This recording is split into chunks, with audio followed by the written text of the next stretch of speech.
রাম মন্দির হলো একটি হিন্দু মন্দির যা ভারতের উত্তরপ্রদেশ রাজ্যের অযোধ্যায় নির্মাণাধীন। বর্তমানে যেই স্থানে রাম মন্দির নির্মাণাধীন চলছে সেখানে হিন্দু ধর্মের প্রধান দেবতা রামের জন্মস্থান ছিল, তাই বর্তমান সময়ে ওই স্থানে রাম মন্দির নির্মাণ করা হচ্ছে। আজ রাম মন্দিরের যে নকশা বিরাজমান সেই নকশা নতুন কোনো নকশা নয়। সেই নকশাটি 1988 সালে আহমেদাবাদের সোমপুরা পরিবারের দ্বারা নির্মাণ করা হয়েছিল। সোমপুরা পরিবার অন্তত 15 প্রজন্ম ধরে বিশ্বব্যাপী 100টিরও বেশি মন্দিরের নকশায় অবদান রেখেছে, যার মধ্যে গুজরাটের সোমনাথ মন্দিরের নকশা সোমপুরা পরিবার দ্বারা প্রস্তুত করা হয়েছিল। রাম মন্দিরের প্রধান স্থপতি হলেন চন্দ্রকান্ত সোমপুরা এবং তার দুই পুত্র নিখিল সোমপুরা এবং আশিস সোমপুরা। এই ধরনের আরো নতুন নতুন ভিডিও যদি আপনারা দেখতে চান তাহলে অবশ্যই আমাদের জাহি ফ্যাক্ট চ্যানেলটিকে সাবস্ক্রাইব করে যাবেন এবং নোটিফিকেশন বেলটি অন করে রাখবেন পরবর্তী ভিডিও আপডেটের জন্য।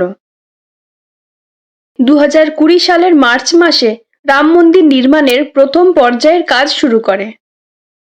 এই সময় আমাদের দেশের প্রধানমন্ত্রী শ্রী নরেন্দ্র মোদী মন্দিরের ভিত্তিপ্রস্তর রূপে ব্যবহার করেন রূপার ইট।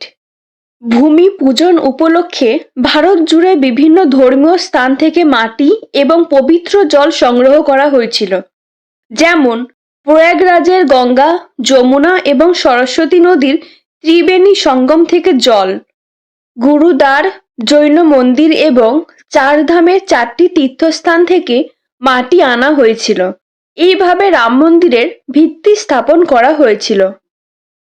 সোমপুরা পরিবাররা হিন্দু গ্রন্থ, বাস্তুশাস্ত্র এবং শিল্পশাস্ত্র অনুসারে রাম মন্দিরের পুরানো নকশার কিছু পরিবর্তন করে একটি নতুন নকশা প্রস্তুত করেন।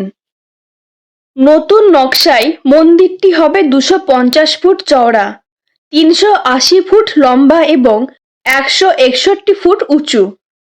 মন্দিরটি হবে ত্রিতল বিশিষ্ট এবং প্রতিটা তলের উচ্চতা হবে 20 ফুট করে। 44টি দরজা, 392টি মোট পিলার থাকবে এই মন্দিরে এবং প্রতিটা পিলারে দেবদেবীর মূর্তির নকশাও থাকবে। মন্দিরে যে প্রবেশদ্বার রয়েছে সেটি 16 ফুট চওড়া এবং প্রবেশপথে 32টা সিঁড়ি থাকবে।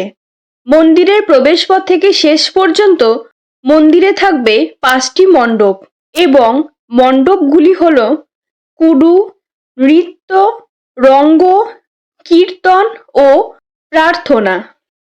রাম মন্দিরের সমগ্র এলাকাটি হবে প্রায় 70 একরের মতো এবং এত বড় এলাকার মধ্যে মাত্র 30% এলাকায় বিভিন্ন স্থপতি বা মন্দির থাকবে এবং বাকি 70% এলাকায় থাকবে গাছপালা এবং বাগান। মন্দিরে দর্শনার্থীদের জন্য 25,000 লকারের ব্যবস্থা করা হয়েছে। এছাড়াও প্রস্তুত করা হবে অত্যাধুনিক হসপিটাল, হেলথ সেন্টার প্রভৃতি।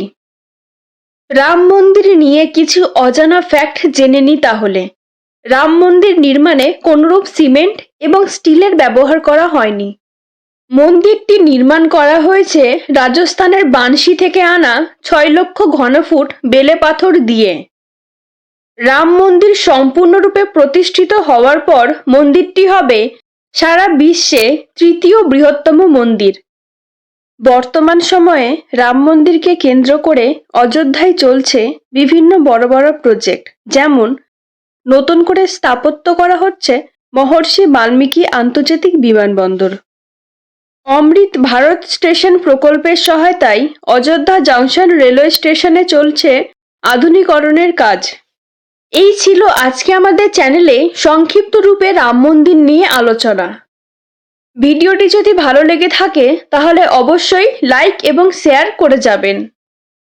যাওয়ার আগে একটি প্রশ্ন করে যাই, উত্তরটি জানলে কমেন্ট বক্সে কমেন্ট করবেন। ভারতের প্রথম মেট্রো রেলের নাম কি?